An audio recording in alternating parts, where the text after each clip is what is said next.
Hello friends, कैसे हैं आप सब। Welcome to my channel literature with Jaisura classes.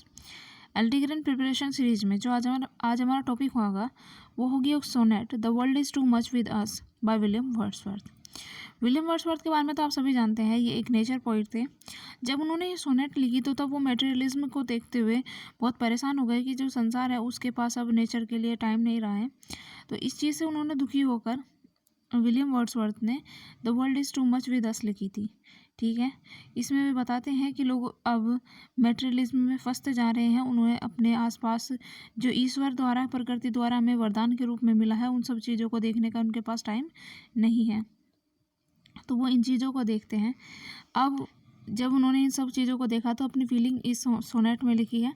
ये सोनेट एक इटालियन सोनेट है, पेट्रार्कन सोनेट है। इसमें ऑक्टेव और सेस्टेट का यूज़ हुआ है। ठीक है, तो अब इसके बारे में कुछ सामान्य से जानकारी आपको देते हैं।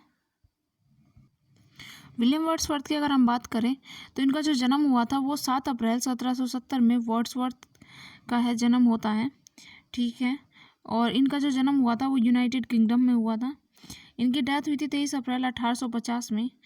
तब इनकी उम्र 80 साल की थी। क्यूम्बरलैंड यूनाइटेड किंगडम में ही इनकी डेथ होती है। और ये एक पोइट थे। इनके जो नोटेबल वर्क की अगर हम बात करें तो lyrical ballad, the poem in 2 volume, the prelude, इनके काफ़ी फेमस वर्क है। और इनकी नेशनलिटी ये थी कि ये इंग्लिश मैन थे। ठीक है दोस्तों, ये इनकी छोटे से इनके जीवन के बारे में हमने आपको बताया। उसके बाद में अगर हम बात करें the world is too much with us की, तो ये क्या है। The world is too much with us is a Wordsworth sonnet. It is a criticism of the materialistic outlook of the people. ये आलोचना है, भौतिकवाद जो समाज है उसको देखते हुए ये उनकी आलोचना करते हैं। वो कहते हैं कि getting and spending have become a chief concern of life. वो कहते हैं कि जो समय है उसमें क्या है कि बस खर्च करना और कमाना ही आज का सब कुछ रह गया है। People have given their heart and soul to the pursuit of money.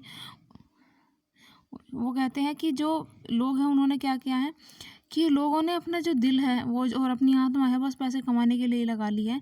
They do not appreciate the beauty of nature, कि उनके पास इतना टाइम नहीं है कि वो नेचर की जो ब्यूटी है उसको अप्रिशिएट कर सके, उसकी प्रशंसा कर सके।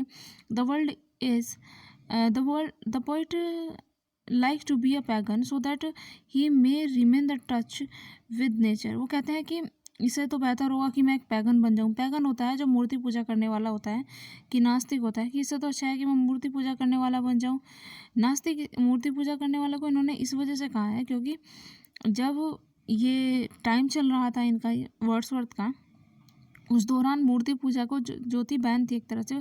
उसके बारे में कोई मूर्ति पूजा करना तो दूर, इसके बारे में सोचता तक नहीं था। ठीक है, तो वहाँ पे इसको मूर्ति पूजा करने वाले को नास्तिक कहा जाता है।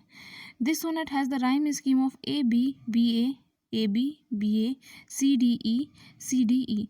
देखिए ये ऑक्टेव और सेस्टेक्ट में, अगर ऑक्टेव की बात करें तो ऑक्टेव की जो राइम स्कीम थी वो थी ए बी बी ए, और जो सेस्टेक्ट था उसकी राइम स्कीम थी C D E. The poet has mentioned the two sea gods Proteus and Triton. इसमें अगर हम सोनेट की बात करें तो इसमें 2 गॉड्स का जिक्र हुआ है, प्रोटियस एंड ट्रिटन का। जो प्रोटियस है वो एक चरवाहे हैं जो समुद्र के जानवर होते हैं उनको चराते हैं, और जो ट्रिटन है वो ट्रिटन जो गॉड है, सी गॉड है, उनके बेटे हैं। ठीक है दोस्तों, अब आगे हम इसकी एक्सप्लेनेशन शुरू करते हैं। यहाँ वर्ड्सवर्थ कहते हैं the world is too much with us late and soon. वो कहते हैं कि एक तरह से the world is too much with us का यहाँ मीनिंग ये भी होगा कि जो व्यक्ति है अब संसार पर भार की तरह हो गया है, इस पृथ्वी पर भार की तरह हो गया है। या ये भी हो सकता है कि the world is too much with अस, कि ये जो संसार है वो अब हमारे लिए भारी हो गया है, क्योंकि इसमें भौतिकता भर गई है। बहुत ज़्यादा लोग पैसे के पीछे भाग रहे हैं लेट और सून। ये पहले भी ऐसे ही था और अब भी आगे भी ऐसे ही होने वाला है। गेटिंग एंड स्पेंडिंग, की लोग कमाएंगे और खर्च करेंगे। वी ले वेस्ट आवर पावर्स, और जो उनकी पावर्स है, जो उनके मोरल्स हैं, उनको वेस्ट कर दें किस में, पैसे कमाने में और खर्च करने में। Little we see in nature that is ours. और हमारे लिए बहुत कम होगा समय कि हम जो हमारा नेचर के प्रति व्यवहार है, जो नेचर की खूबसूरती है उसको हम देखें। हमारे पास इस चीज़ के लिए बहुत कम समय होने वाला है। लिटिल वी सी कि हम बहुत कम देखते हैं in nature that is ours. हम प्रकृति में वो चीज़ें बहुत कम देखते हैं जो कि हमारी हैं। हम पैसे को अपना मान रहे हैं, लेकिन प्रकृति ने जो हमें दिया है हम उस चीज़ को अपना नहीं मान रहे, उसके लिए हमारे पास बहुत कम समय है। We have given our heart away a sordid boon. वो कहते हैं कि हमने जो अपना दिल है वो एक तरफ निकाल कर रख दिया है, और ये बहुत दुखद बात है कि हमने अपना हृदय एक तरफ निकाल के रख दिया है, हम उसकी नहीं सुन रहे हैं। अपने हृदय से की मतलब ये है कि हम सिर्फ पैसे के बारे में सोच रहे हैं, मटेरियलिज्म के बारे में सोच रहे हैं, हम सुख सुविधाओं के बारे में सोच रहे हैं, हम अपनी शांति के बारे में नहीं सोच रहे, हम अपने हृदय के बारे में नहीं सोच रहे हैं। और ये बहुत दुखद है। जब मैं ये सब देखता हूँ तो मुझे बहुत ज़्यादा दुख होता है कि ये संसार किस ओर जा रहा है। The sea that bares her bosom to the moon. हम वे कहता है कि दिस सी कि समुद्र को देखो, उसने अपनी जो छाती है वो चंद्रमा से मिला दी है। ये यहाँ कहने का मतलब ये है कि जब रात हो जाती है और चंद्रमा चंद्रमा उग रहा होता है, तो उस समय क्या होगा, जब चंद्रमा अपनी स्थिति से ऊपर उठ रहा होता है तो वहाँ पर आपको परछाई दिखाई देगी। समुद्र में मून की परछाई आपको दिखाई देगी, चांद की। तो ठीक है, तो उस समय क्या होता है, ऐसा लगता है जैसे कि जो समुद्र है उसने अपनी छाती चंद्रमा से मिला दी हो। फिर वे कहते हैं द विंड्स, वो हवाएं, that will be हाउलिंग at all hours. वो पूरे समय जो है हाउलिंग करती रहती है, पूरे समय शोर मचाती रहती है। वो जो विंड्स है वो उसकी आवाज़ को कहते हैं कि इसकी सुखद आवाज़ को सुनकर देखकर लोगों के पास हवा को सुनने का भी टाइम नहीं है। वो कितने प्यारे तरीके से बह रही है, उसकी आवाज़ को सुनने का टाइम नहीं है कि वो किस तरह से शोर मचा रही है। एंड आप are up gathered now like sleeping flowers. वो कहते हैं कि हम कैसे हो गए हैं आजकल, लोग कैसे हो गए हैं, अप गैदर्ड नाउ। ऐसा लगता है कि वो एक गुच्छे की तरह बंधे हुए हैं, जैसे कि कोई सोते हुए फूल हो, कि एक तरह से बंधे हुए हैं सोते हुए फूलों की तरह। उन्हें होश ही नहीं है कि संसार में हो क्या रहा है।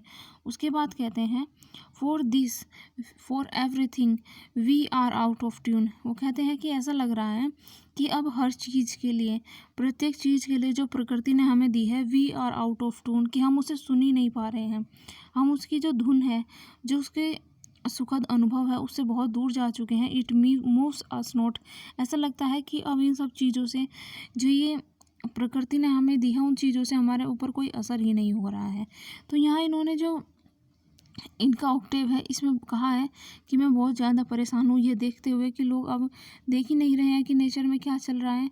वो देख नहीं रहे हैं कि चंद्रमा किस तरह से, मतलब किस तरह से उग रहा है। वो हवाओं की आवाज़ नहीं सुन रहे हैं, और ऐसे सोते हुए फूलों की तरह वो पड़े हुए हैं, जैसे कि उन्हें कुछ महसूस ही नहीं हो रहा है। अब हर चीज़ से वो दूर जाने लगे हैं, वो नेचर से दूर जाने लगे हैं, और इतनी दूर जा चले गए हैं कि अब जो नेचर के मूव्स हैं वो उन तक पहुँच ही नहीं रहे हैं। फिर वो कहते हैं ग्रेट गॉड, कि हे ईश्वर, I'd rather be a pagan, कि इससे तो अच्छा ये हो कि मैं एक पैगन बन जाऊँ। इससे तो अच्छा ये हो कि मैं एक पैगन बन जाऊँ, एक मूर्ति पूजा करने वाला बनूँ। एंड सकल्ड इन अ क्रीड आउटवर्न, और एक आउटवर्न, क्रीड आउटवर्न से मतलब है कि एक ऐसे धर्म की पूजा करूँ जिसे अब कोई पूछता नहीं है, जो बहुत पुराना हो चुका है, या जिसकी ऐसी मूर्ति की पूजा करूँ जिसको पूजा ही नहीं जा रहा है।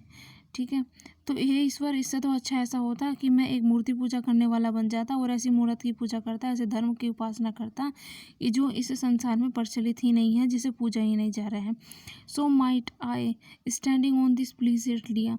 प्लीजेंट लिया होता है मतलब एक ग्रीन फील्ड होता है, बहुत दूर तक जो ग्रीन ही ग्रीन दिखाई देता है ना। तो वो कहता है कि इससे अच्छा और इसके बाद क्या होता, सो माइट आई, उसके बाद फिर भी मैं अपने लिए समय निकाल लेता कि मैं एक हरे मैदान पर खड़ा होकर वहाँ एक, वो कहता है कि वहाँ होकर उसका जो अनुभव है वो ले पाता। Have glimpses that would make me less forlorn. और वो कहते हैं फिर कि उसके बाद शायद कुछ ऐसी ग्लम अप सी, कुछ ऐसी परछाइयाँ मुझे दिखाई देती, that would make me less forlorn, जो मेरे अकेलेपन को, जो मेरे बेचारेपन को कम कर देती। अब वो कहता है कि अपने बेचारापन इसलिए क्योंकि अब उन्हें कोई साथी नहीं दिखाई दे रहा है, कोई लोग नहीं दिखाई दे रहे हैं जो उस फील्ड को देखे, उस फील्ड की खूबसूरती को देखे, उसकी हरियाली को देखे। और वो कहता है कि फिर भी जब मैं इन ग्लमअप्सियों को देखता, जब मैं इन परछाइयों को देखता, इन गुजरने वाली चीज़ों को देखता, तो फिर भी मुझे जो मेरा अकेलापन है प्रकृति द्वारा मुझे कम बेचारापन महसूस होता। मैं खुद को बहुत कम अकेला महसूस करता। हैव साइट ऑफ प्रोटियस, और ऐसा होता, have sight of Proteus rising from the sea. फिर भी मैं क्या करता, जब एक पैगन होने के बावजूद भी मैं क्या करता कि मैं समुद्र के किनारे जाकर खड़ा हो जाता, और ऐसा होता कि शायद मैं प्रोटियस को भी देख लूँ। प्रोटियस एक चरवाहा होता है जो समुद्री जीवों को चराता है, ठीक है। तो कहते हैं कि शायद वहाँ पर जो प्रोटियस है वो अपने समुद्री जानवरों को चरा रहे हो, कि शायद मैं उन्हें देख लेता, कि मेरे पास इतना टाइम हो मैं फिर भी निकाल लेता कि मैं सी के पास जाऊँ, समुद्र के पास जाता और वहाँ पर जो उसकी खूबसूरती है उसको निहारता और उसी के बीच में प्रोटियस को देख लेता। और hear old Triton blow his wreathed horn, या फिर ऐसा होता है कि ब्रेस्ट ऑन होता है जो शंख होता है, शंखनाद होता है ना, उसको बोलते हैं। तो वो कहता है कि या फिर ऐसा होता है जो बूढ़े ट्रीटन है, ट्रीटन एक जो सी गॉड है उनके बेटे हैं। तो कहता है कि जो ओल्ड ट्रीटन है, क्या पता ऐसा होता है कि मैं ओल्ड ट्रीटन को देख लेता जो अपना शंख बजा रहे हो, शंख बजा रहे हो। यहाँ से कहने का मतलब यह है कि ईश्वर मुझसे प्रसन्न हो जाते और मुझे दर्शन दे देते, ठीक है। मैं ये जो संसार है इन सब चीज़ों की मटेरियलिज्म से थक चुका होता और मैं इन सब चीज़ों को देख लेता। तो ये एक छोटी सी वीडियो थी the world is too much with अस के लिए, ठीक है। इसमें अगर आपको मेरा कार्य पसंद आया तो प्लीज़ मेरा सब्सक्राइब करें चैनल, और अगली वीडियो में मिलते हैं। एलडी ग्रेड के नए सिलेबस को हम ये जो सिलेबस आया है उसको हम कंप्लीट करेंगे, इसकी सभी वीडियो आपको प्रोवाइड कराई जाएगी। तो प्लीज़ मेरा चैनल सब्सक्राइब करें, और अगर ऐसी वीडियो आप देखना चाहते हैं या अपना टॉपिक मुझे बताना चाहते हैं तो मुझे अपना टॉपिक बताइए, कमेंट कीजिए मुझे, तो मैं उसी पर आपके लिए वीडियो बनाऊँगी, ठीक है दोस्तों। धन्यवाद।